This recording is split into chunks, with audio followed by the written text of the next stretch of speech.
extra bonus points if you can try to keep that belly breathing going while you're doing your rolling. Good job, everybody. I'll show a little variation for the thoracic spine now. That's the supine thoracic extension sandwich. I would double circle that in your memory, because this one is pretty basic, but it makes a big difference in just getting upright to your upper back. Now there's two big muscle groups. If this is my spine here in the center by the blue roll, there's a big muscle group that runs on my right side and my left side. And they go from your tailbone all the way up to the base of your skull. That's called your erector spinae muscles. They erect the spine upright. They're like the big salamis on the side of your back when you're really extending that way. And by tipping just a little bit to the side, we can put some pressure right through those spots. So in a similar way to what you started with, as we lean into the roll, I now want you to turn just about 15 degrees to the side. And we're gonna do a similar extension, but this time you're gonna keep leaning just to the side as you roll up to the shoulder blade and back down to the same spot. We're just gonna do 5 on each side. So if the bony part of your spine was central, we now want that to be just out of the way, so you're putting more pressure into the muscles on the side of the spine on your right side and on your left side. So about 5 rolls on each side. Right up to the shoulder blade again. It's about the same distance, but we're now just angled a little bit off to the side. Good question. And if you find a sweet spot that feels oh so good or oh so bad, it's okay to stay on that spot for a moment. Try to breathe into it. You can roll left and right over those spots, kind of using the roller as self-massage. I think we have some is it an oh so good spot over there? It's an oh so bad spot? Okay, well we can turn those into some oh so good spots with some repetition. All right, so if you've started on your right side, switch over to your left side, you get those 5 rolls from top to bottom, and then we're gonna move into the hips. Nice job. Same spot, don't get lower than the bottom of your rib cage. So in general, we don't like the foam rollers to be used in your low back, your lumbar spine. The main reason is the 12th rib, which is right at the bottom of the rib cage. That rib, depending on your anatomy, is 2 to 3 inches long, and it's a free-floating rib. So it's not attached on both ends the way the rest of the ribs are. That particular rib can get injured with this type of pressure directly over it. So we just like to limit it right to the bottom of the rib cage. Yeah. All right, hopefully the upper back's moving a little bit easier now, and we're gonna get into the hips. The hips, we like to use a figure 4 position in your leg. I'm gonna have you start just by sitting on your foam roller. So you just sit on it like it's a bench to start with. And as you're sitting, you can kind of roll your hips back. Initially, if I'm sitting with the roller on my sacrum, the tip of my sacrum is called the coccyx. And we're gonna slowly roll back.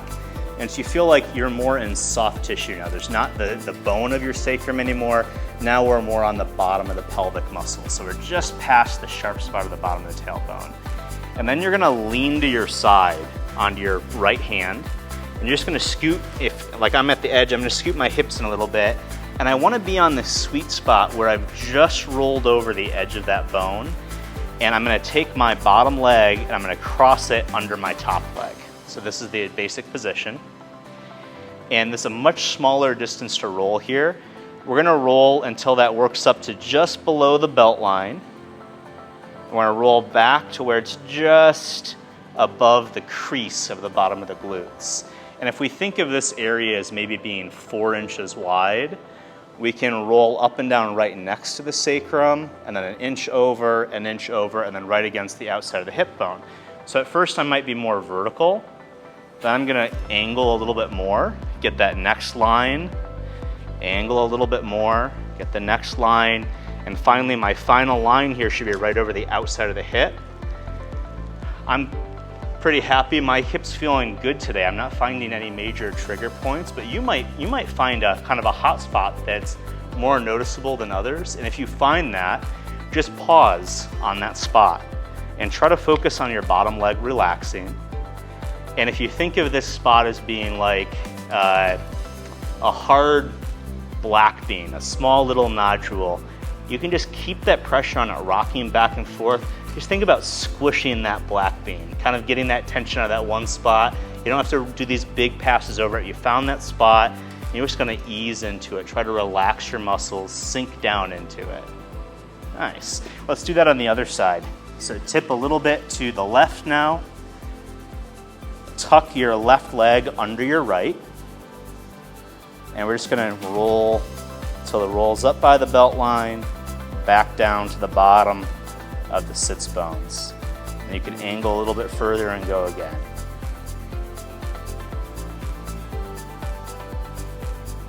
A little further.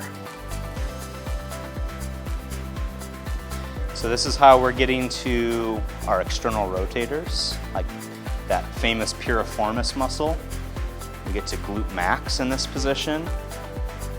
If we need a little extra stretch, then instead of tucking the leg underneath, you can bring that leg up top and you can pull the knee towards your shoulder and you can roll that same area. So it's the same muscle group, but now you're putting it under more stretch. You might feel it's a little bit tighter when you go through that. Do you want to review that again? Well, I have a question. Yeah. Had shoulder injury Sure. years ago, and then I started having problems Yeah. with the shoulder. Yep. Is that good? Yeah, so again, from the research standpoint, we think this is pretty universally safe. Like, injury occurrence is extremely rare. But I would still pay attention to what your body's showing you. If this is too much pressure on your shoulder especially, we can modify. You might want to try it in a lower position where you're on your elbow like that. But if you can keep your shoulder pretty straight, we think the actual pressure of the roller is no concern, even over a hip that's had surgery or had injury. Just hurt. Yeah, well, and this is kind of tapping into a couple things. When we foam roll, we get increased blood flow, and we have what's called an analgesic response, or a pain-reducing response, kind of like if you were to take an Advil. But to get there, you usually have to work through a little bit of discomfort on the way, okay? And then we get the psychological benefits of saying, oh, I found something that's bothering me, and I found a way through it. Okay, so that second version was just putting that targeted leg on top of the other one. Okay, so now we're gonna work into the sides of the hips. So there is a bone right on the side of your hip that you should be able to feel. You've got soft tissues, and there's one little spot where the tissue is really thin and you feel your bone. Most likely that's your greater trochanter. And there's a space just above it where it's muscle again before you get to your belt line. For me, that gap's about 4.5 inches. For you, it might be 5 inches or 2 inches, but we wanna find that soft spot between the trochanter and the belt line area. And we wanna put yourself on the roller right in that spot. So you're gonna turn to your side, top leg bent to here, and you wanna try to not work so hard on your bottom leg, but instead, think about just using your body weight to sink down into the roller. I don't wanna be right on that hard, bony, tender spot. I wanna be just above it, right here where I can sink in. Now in this spot, there's not a lot of runway to do the vertical rolling. So you wanna find maybe the meatiest spot that's a little bit tender and pause there. And then we're just gonna roll forward. And we're gonna roll back a little bit. Forward and back. And then you can do a little vertical rolling again to find your next spot that you'll roll forward and roll back. You got some good ones there? Nice. Good, so that's great. For you, I would love to see you roll a little further forward and go down to your elbow. Yes. Liz, would you give him a hand there? There you go. That looks good. And think about your actual hips rolling forward as well. There you go, nice. Okay, let's try that on the opposite side. Find that sweet spot between the trochanter and the belt line. You can do a little vertical rolling to find the most tender spot. And once you find that, let's switch your legs. Bottom leg straight, top leg bent, that's good. Then you can roll forward and backward over that roll